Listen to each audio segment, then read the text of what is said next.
جب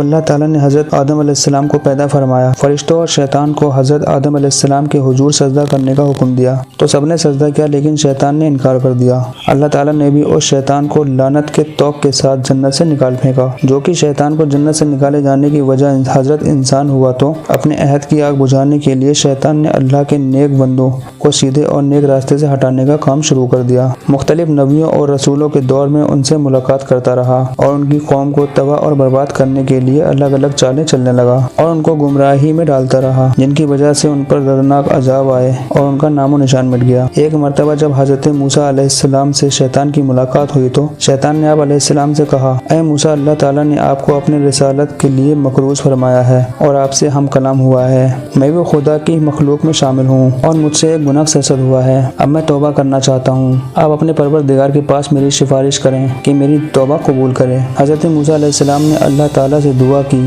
حکم ہوا کہ موسیٰ، ہم تمہاری حاجت پر بر لائے۔ پھر حضرت موسیٰ علیہ السلام شیطان سے ملے اور کہا، مجھے اللہ تعالیٰ نے کہا ہے کہ تو آدم علیہ السلام کی قبر کو سجدہ کرے، پھر تیری دعا قبول ہوگی۔ شیطان نے انکار کیا اور شدید غصے میں آ کر کہنے لگا، جب میں نے حضرت آدم علیہ السلام کو ان کی زندگی میں سجدہ نہ کیا تو مرنے کے بعد ان کی قبر کو کیوں سجدہ کروں؟ پھر شیطان نے کہا، موسیٰ علیہ السلام، تم نے پروردگار کی یہاں میری سفارش کی ہے، اس کے لیے تمہارا مجھ پر حق بنتا ہے۔ چلو میں تم کو کچھ راز کی باتیں بتاتا ہوں، تم مجھ کو 3 حالتوں میں یاد کیا کرو، ایسا نہ ہو کہ میں تم کو ان 3 وقت میں ہلاک کر دوں۔ ایک تو غصے کے وقت مجھے یاد کیا کرو، کیونکہ میرا وسوسہ تمہارے دل میں ہے اور میں تمہاری رگوں میں، تمہارے پشت میں خون کی طرح دوڑتا ہوں۔ دوسرا، جہاد کے وقت مجھے یاد کیا کرو، کیونکہ میں انسان کے پاس اس وقت جاتا ہوں جب وہ کافروں سے مقابلہ کر رہا ہوتا ہے اور اس کے بال بچے، بیوی، گھر والے اور دوست اور رشتہ داروں کی یاد دلاتا ہوں، یہاں تک کہ وہ جہاد سے بھاگ کھڑا ہوتا ہے۔ تیسرا، غیر مرہم عورت کے پاس بیٹھنے سے بچو، کیونکہ میں تمہارے پاس ان کا قاصد ہوں۔ حضرت ابن عباس رضی اللہ تعالیٰ عنہ فرماتے ہیں کہ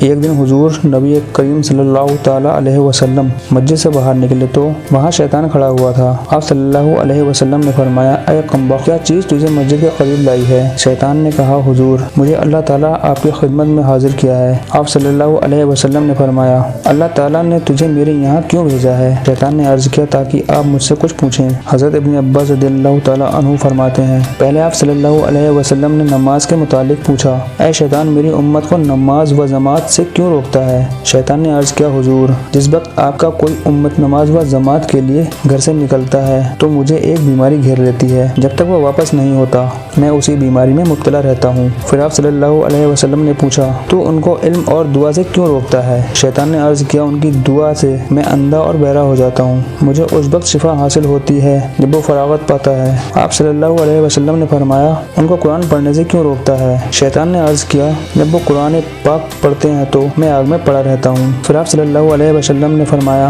تم ان کو جہاد سے کیوں روکتے ہو؟ شیطان کہنے لگا، جب وہ جہاد کے لیے نکلنے کا ارادہ کرتے ہیں یا نکلتے ہیں تو اس وقت میرے قدموں میں زنجیر ڈالی جاتی ہے یہاں تک کہ وہ واپس نہ لوٹیں۔ اس طرح جب وہ حج کو نکلتا ہے تو ان کی واپسی تک میرے گلے میں توق اور پاؤں میں زنجیر ڈالی جاتی ہے۔ اسی طرح جب وہ صدقہ کا ارادہ کرتا ہے تو میرے سر پر کلاڑی چلتی ہے جو مجھے ایسے کاٹتی ہے جیسے لکڑیوں کو کاٹا جاتا ہے۔ شیطان انسان کا بہت بڑا دشمن ہے، ہماری کوئی نیکی اور خوشی شیطان کو بالکل نہیں بھاتی۔ یہ تو چاہتا ہے جیسے میں حضرت آدم علیہ السلام کی وجہ سے جنت سے نکالا گیا ہوں، حضرت آدم علیہ السلام کے بچے اور بچیوں کو جنت میں جانے کا موقع نہ ملے اور یہ جہنم میں ڈال دیے جائیں، جیسے کہ میں اور میری اولاد جہنم میں ڈال دیے جائیں گے۔ اس لیے یہ لاکھ کوشش کرتا ہے کہ انسان کو راہ حق سے بھٹکا دے، بری راہ کا مسافر کر دے، شراب، جوا، چوری، زنا اور دوسرے گندے کاموں میں ان کو منوس کرے اور ان کی آخرت کو لوٹ لے۔ اللہ تعالیٰ سے دعا ہے کہ وہ ہمیں شیطان کے مکر و فریب اور اس کی دھوکے بازیوں سے بچائے رکھے، آمین۔